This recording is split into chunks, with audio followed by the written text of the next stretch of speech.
So how to turn your 2K into 22K in just 3 months. So there is no special secret about it. Tiyaga lang talaga. But I will show you some tips kung paano ko siya nagawa. First, be consistent on posting. So I post every day in different platforms.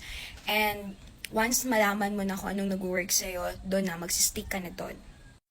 Second one is daily learning. So, you learn a lot from books, internet, and hindi ako nahihiyang mag-PM, magtanong, mag-comment sa mga live, mag-attend ng mga trainings, and I even sign up for courses nung nagka-extra income ako. Kasi dati, yung mga gusto ko talagang courses, umabot talaga sila ng 50,000. So, yon nung nagka-extra income ako, I invest really in my education. Third is creativity. Dahil nag-start lang ako in a very, very small capital, medyo maliit pa lang yung resources ko. So, DIY talaga. Be resourceful. Kung ano lang meron ka, huwag kang maghanap ng wala. Maghanap ka ng solusyon, huwag kang maghanap ng wala.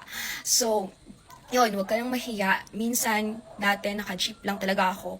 And hanggang ngayon, nag-jeep lang din naman ako. And ang dami-dami kong bit-bit. As in, minsan, gumagano na talaga ako. Hindi mo na talaga alam or nakikita yung mukha ko. As in, wala akong pakialam, magdi-deliver ako. Fourth is rolling your income. Since small capital lang tayo nag-start, dati DIY lang talaga tayo. So, every time I earned, hindi ko siya ginagala.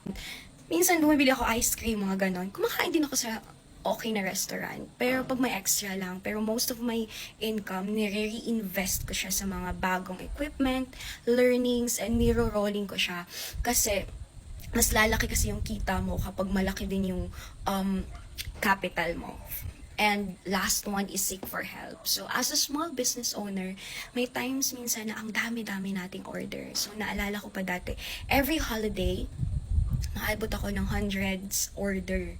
And hindi ko kayang mag-isa since small business owner nga tayo, mag-isa lang tayong gumagawa ng lahat. And humingi talaga ako ng tulong sa mga kapatid ko. And thankfully, mababait naman yung mga kapatid ko. Tinutulungan ako every time I seek for help. So don't be shy to ask for help.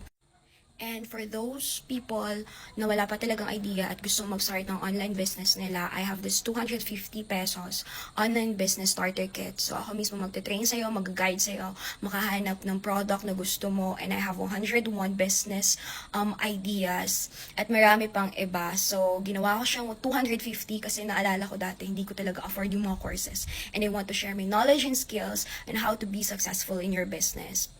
So this is only exclusive for Pinoys ha, and PM me how and I will train you. Bye!